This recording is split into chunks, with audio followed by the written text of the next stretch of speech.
So as we go into our realist readings, we will come across the concept that will sort of dominate a lot of discussion from here forward, regardless of the era. It's a feminist concept that came about around this time period of realism, but sort of cemented itself, especially in the 1960s and 1970s. But the concept of domesticity. And basically what happens in this idea is that the domestic is a place that needs to be escaped. Okay, and you can define the domestic in any number of ways. The domestic is usually a house or a building, a job, something like that. And the tension that exists as a result of being in this house or job is something that causes the person, the character, to lash out in a variety of ways. It causes them to struggle with mental illness. It causes them to make bad decisions. It causes them to just literally run away, any number of things. So there's a tension that if you're inside this domestic, there's a pull for you to leave at any point in time, and this tension manifests itself, okay, in those ways. And so one of the biggest concerns in feminist idea and feminist thoughts is the depiction of mental illness in female characters. And some people have said, well, that's just because they're trapped in this small bubble that they can't escape, and so that causes problems. So as you read stories like The White Heron or The Yellow Wallpaper, those sorts of stories, Rebecca novel, Wuthering Heights, Jane Eyre, all of those feature women who are sort of stuck in the milieu of domesticity and trying to work their way out. Now, alternatively, okay, there are people who leave the domestic, okay, or are characters who exist outside the domestic, and they are constantly being asked to pull back in to the domestic in order to conform to society's ideals. And so it's kind of very much a damned if you do, damned if you don't proposition, in that if you're in the domestic, you feel tension to leave it. If you're outside of it, you feel tension to get pulled into it. And it's not just female characters that get affected. Male characters, too, as we see in work environments that got removed from this anthology. But there used to be a story called A Sweatshop Romance, in which two of the male characters and a female character are all working in this sweatshop. And they're trying to figure out how to get out, basically. How can I put meaning into my life when I'm working from dusk to dawn in a sweatshop?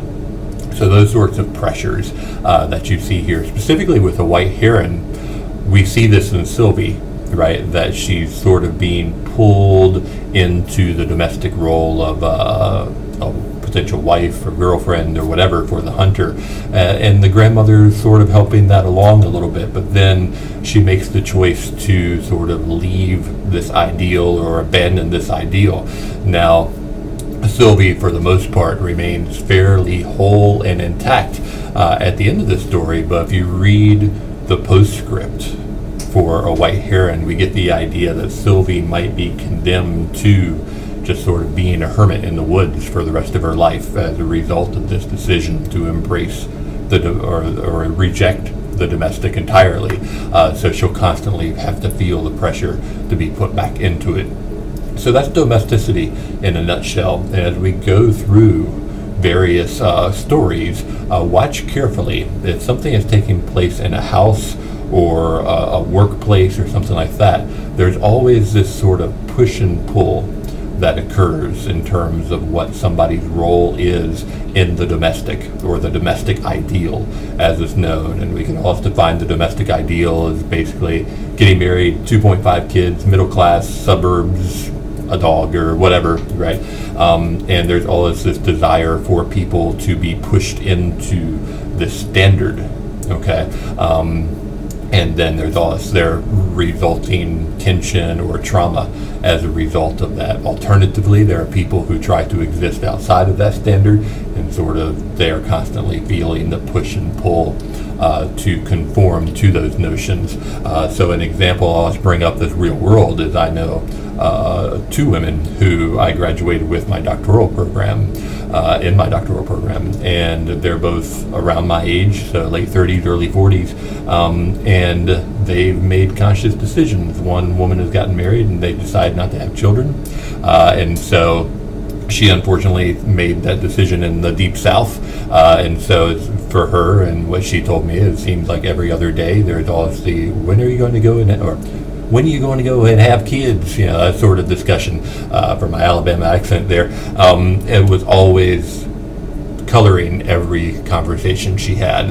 And then another woman just doesn't want to get married. She doesn't want to have kids. She just wants to do her own thing. And she's constantly under pressure from a variety of people, male and female, and at her workplace too, to do something about this, in quotes, go date people, go adopt, and so on. And so you see this working in real life too, that there's this pressure for people outside of the domestic ideal to conform to that.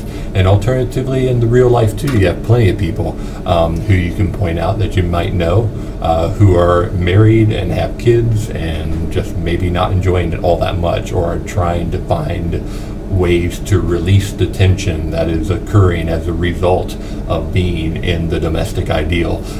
So they might go out and hang out with their friends on Sunday nights and get absolutely blasted. It could be any number of things, okay? And some feminist critics have even pointed to drug use in suburbia as something that would be there. So there's a variety of different ways to discuss this notion, but if you take a look at the literature, that's really what you should be looking at symbolically when we talk about things like a white heron, or later on Long Day's Journey in the Night.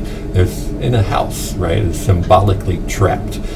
Trifles, same thing, can't get out. So how do they manage to subvert this ideal? How do they resist or rebel against these ideals? And that's really where domesticity, that critical lens, pops in. So make sure you keep that in the back of your mind as you read your stories.